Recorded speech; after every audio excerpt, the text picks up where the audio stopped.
बंडू काका बच्छाव यांच्याकडून मंदिरांची साफसफाई करणारे सेवक व टाळ मृदुंग वाजक गायन कीर्तनकारांना मोफत 2 धाम यात्रा।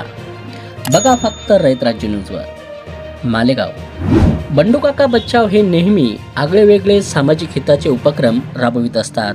कधी आग पीडित बांधवांना मुलीच्या लग्नातील लाखोंचा आहेर म्हणून मदत, तर कोरोना काळातील रुग्णसेवा व राम रहीम हॉस्पिटल सुरू करणे, स्पर्धा परीक्षांचे आयोजन, 2018च्या दुष्काळात सिंधुताईंच्या हस्ते 5 टँकर, 2 वैकुंठ रथ, 2 शवपेट्यांचे लोकार्पण, घरचा वैद्य म्हणून स्वागत तोडकरांचे व्याख्यान, तर कधी आदिवासी नवरदेव हा हेलिकॉप्टरने आणणे, गोरगरीब सर्व रोग निदान शिबिर, भव्य इफ्तार पार्टी आदी उपक्रम राबवित असतात। त्या अनुषंगाने यावेळी मालेगाव तालुक्यातील कीर्तनकार, वादक व मंदिराबाहेर साफसफाई करणारे सेवक जे कधीही तीर्थयात्रा करू शकत नाही, त्यांच्यासाठी 21 दिवस बंडू काका बच्छाव हे मोफत 2 धाम काशी विश्वेश्वर, अयोध्या राम मंदिर, नेपाळ काठमांडू, पशुपतीनाथ ज्योतिर्लिंग ते जगन्नाथपुरी इत्यादी 27 ते 28 तीर्थस्थळांना 2 धामांच्या यात्रेसाठी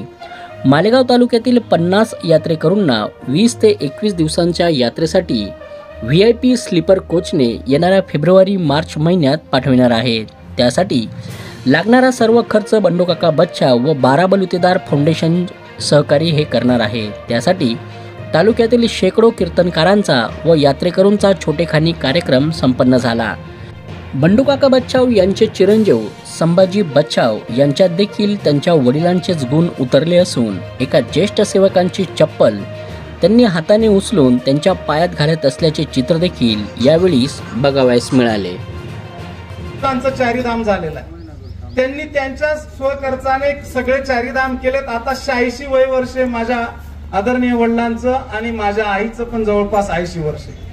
त्यांना मी एकदा यात्रेला नेलंच असतं आणि ती भावना यांच्यापासून प्रेरणा घेत, दीपक आणि भरत लाडके यांच्यापासून प्रेरणा घेत आणि ह्या माझ्या बहिणीची अपेक्षा घेत ती प्रेरणा मला मिळाली आणि मी ठरवलं की आपल्या तालुक्यातले मंदिराच्या बाहेर जे झाडझूड करतात त्यांच्यामधली ज्यांची इच्छा असेल असे त्यांच्यामधले आणि माझ्या कीर्तनकारची, आपल्या धर्माची, पांडुरंगाची भगवी पताका, चांगला संस्कार, सत्याचा मार्ग समाजामध्ये पोहोचवतात।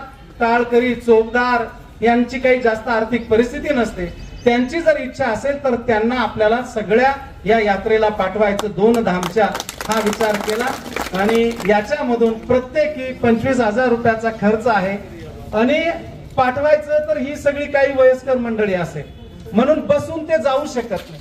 स्लीपर कोचचा जो VIP प्रवास आहे यात्रेचा, त्या स्लीपर कोचच्या माध्यमातून यांना सगळ्या ह्या यात्रेला पाठवायचा निर्णय घेतला। त्यांचे आभार व्यक्त करतो। का व्यक्त करतो त्याचं कारण एकच आहे, पैसा सर्वांकडे असतो पण तो खर्च करण्याची जाणत खूप महत्वाची आहे। मधून वाचून गेलेली जी माणसं आहेत ना काका, त्यांच्या अंतकरणामध्ये वेगळं सांगायची आवश्यकता नाही, त्यांच्या प्रत्येकाच्या अंतकरणामध्ये बंडू काका हे नाव कोरलं गेलेलं आहे। 12 बलुतेदार हे नाव कोरलं गेलेलं आहे। मालेगाव तालुक्याची लोकसंख्या किती आहे? बरीचशी आहे। किती आहे? 3,89,000 मध्ये एक बंडू काका आहे। अजून बंडू काका व्हायला किती वेळ लागेल? बऱ्याच लोकांची घरं वाहून जातात, पण मालेगाव तालुक्यातलं बंडू काका एक असं वादळ आहे ज्या वादळाने अनेक घरं बसवली। से जिस वक्त से हम लोग जुड़े, सुख दुख में साथ देने वाला अगर असली हीरो कोई है, दिलेर इंसान अगर कोई हम लोगों ने देखा इतने दिन से, तो हमारे काका साहब। जे खांचे व्यंकटे सांडो तया सत्कर्मी रति वाढो, गोता परस्परे पडो। हो जाता मैं तुमको शीश नवाता हूँ और धन्य धन्य हो जाता हूँ। मैं तुमको शीश नवाता हूँ और धन्य धन्य हो जाता हूँ। मैं तुमको शीश नवाता हूँ और धन्य धन्य हो जाता हूँ, हो जाता।